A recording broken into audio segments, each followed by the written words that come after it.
आज की कहानी घर की इज्जत। अरे जरा ऊपर लगाओ इसे, और वो गुलाब के फूलों की 2 मालाएं भी बनाकर रख लो अभी। और मेहमानों वाले कमरे को भी साफ करना शुरू करो, और सभी चीजें नई रखना। उसमें पर्दे, बिस्तर, तस्वीरें और बिजली भी ठीक कर देना।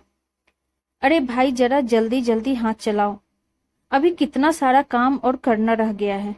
घर के मुखिया जगत नारायण सभी लोगों को दिशा निर्देश देते हुए, काम के बारे में बताते हुए अपने मन में ही खुश हो रहे थे। उनकी पत्नी नीलम जी यह सब देखकर मुस्कुरा रही थी और रसोई घर में पकवानों को बनाने में व्यस्त थी। कुछ अपने ख्यालों को, अपने विचारों के पंख देने में खोई हुई थी। विभिन्न प्रकार की मिठाइयां और पकवान आज इस घर में बन रहे थे। ऐसा लग रहा था जैसे कोई बड़ा त्योहार या फिर कोई बड़ी खुशखबरी इस घर की दहलीज को पार करके आ रही है। सभी घर को किसी दुल्हन की तरह सजाने में लगे हुए थे, क्योंकि दिन ही कुछ खास था। क्योंकि आज इस घर में, इस घर के दामाद जी, मतलब इस घर की बेटी के पति पंकज जी आने वाले थे। वो भी अपनी पत्नी आकांक्षा के साथ में। शादी के पूरे 3 साल बाद पहली बार बस उन्हीं के आदर सत्कार में पूरा परिवार पिछले 1 हफ्ते से लगा हुआ था, जिससे दामाद जी के सम्मान में कोई कमी नहीं रह जाए, जिससे उनकी बेटी के ससुराल में उनकी बेटी और मायके के घर की इज्जत बनी रहे। पंकज और आकांक्षा दोनों रेलगाड़ी में बैठ चुके हैं और कुछ ही घंटों में यहाँ आ जाएंगे। रेलवे स्टेशन पर उनको लेने के लिए किसी को भेज देना। चाय पीते हुए जगत नारायण अपनी पत्नी नीलम जी से कह रहे थे। नीलम जी भी उनकी बातों को सुनकर अपनी सहमति दे रही थी और कुछ विचार विमर्श भी करने लगी थी। तभी दीवार पर लगी हुई घड़ी की तरफ देखकर नीलम जी कहती हैं, जी सुनिए, समय हो गया है। आप स्वयं ही दामाद जी और आकांक्षा को लेने के लिए रेलवे स्टेशन पर चले जाना। मैं कुछ बचा हुआ काम कर लेती हूँ और फिर उनके स्वागत की तैयारी में भी लगना है। घर के दामाद जी का स्वागत कुछ ऐसे हो रहा था जैसे स्वयं ईश्वर उनके घर में आ रहे हों, उन्हें आशीर्वाद देने। ससुराल वाले पंकज जी के स्वागत के लिए उनके पलके बिछाकर बैठे हुए थे। जगत नारायण जी, दामाद जी और अपनी बिटिया आकांक्षा को लेकर घर पहुंच जाते हैं। घर के अंदर आने से पहले उन दोनों की आरती और गुलाब के फूलों की माला पहनाकर उनका स्वागत पूरा परिवार करता है और फिर उनकी सेवा में लग जाता है। दामाद जी को खुश देखकर सभी लोग संतुष्ट हो जाते हैं। उनके घर की इज्जत बनी रहे, इसकी कोशिश में लगे रहते हैं। पंकज आज स्वयं को एक सियासत का महाराजा होने का अनुभव कर रहा था।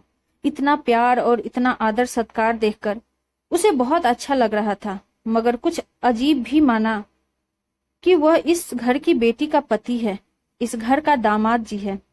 मगर उसके घर में कभी भी उसकी पत्नी आकांक्षा का कभी ऐसे सत्कार शादी के बाद नहीं हुआ। घर का कोई भी काम हो सभी उससे ही करवाते हैं। अगर दामाद जी को ससुराल में इतना मान सम्मान मिलता है तो एक बहू को उसकी ससुराल में इतना मान सम्मान क्यों नहीं मिलता है? क्या बहू अपने ससुराल की, घर की इज्जत नहीं होती? आकांक्षा और पंकज का आदर सत्कार हो चुका था। अब उन्हें वापस रेलवे स्टेशन पर छोड़ने के लिए जगत नारायण स्वयं जाते हैं। वह पंकज जी से हाथ जोड़कर कहते हैं, बेटा जितना हम कर सकते थे हमने किया है। कोई गलती हुई है तो हमें माफ करना बेटा। हमारे घर की इज्जत अब आपके पास है दामाद जी। पंकज उनके पैरों को स्पर्श करके कहता है, नहीं पिताजी, सब बहुत अच्छा रहा, मैं भी आपका बेटा ही हूँ। दोनों रेलगाड़ी में बैठ जाते हैं। रास्ते भर पंकज कुछ सोचता रहता है कि कभी आकांक्षा की तरफ तो कभी खिड़की से बाहर देखता है। आकांक्षा यह सब देखकर परेशान होने लगती है और पंकज से पूछती है, मगर पंकज उसे कुछ भी नहीं बताता है।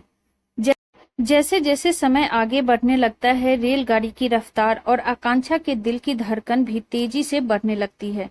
कुछ अजीब से सवाल भी आकांक्षा के मन में आने लगते हैं। ससुराल पहुंचकर आकांक्षा ने देखा कि ससुराल के सभी लोग गुलाब की मालाएं और आरती की थाली लिए हुए खड़े थे। उसने मन में ही सोचा कि यह सब पंकज के लिए होगा, मगर कुछ ही पलों के बाद सब उसकी और पंकज की आरती करने लगते हैं और उन्हें मालाएं पहनाते हैं। पूरा घर आकांक्षा का आदर सत्कार करने लगता है। उसे एक सियासत की महारानी की तरह मानते हैं। उसकी सास कहती है, आकांक्षा बेटा, जितना हम कर सकते हैं हमने किया। अगर कोई कमी रह गई हो तो हमें माफ करना। तुम हमारे घर की बहू हो, इस घर की इज्जत, हमारे अपने दामाद जी हो तुम। पंकज ने हमें यह सब करने का विचार दिया। हम सबको बहुत अच्छा लगा। हमने इस पर अमल भी किया। यह सब सुनकर आकांक्षा की आंखें नम हो जाती है। फिर पूरा परिवार उसे अपने गले से लगा लेता है। सिर्फ बेटे ससुराल में दामाद जी क्यों, बेटी भी ससुराल में दामाद जी बन सकती है। सिर्फ बेटी ही नहीं, बहू भी घर की इज्जत होती है। Thank you.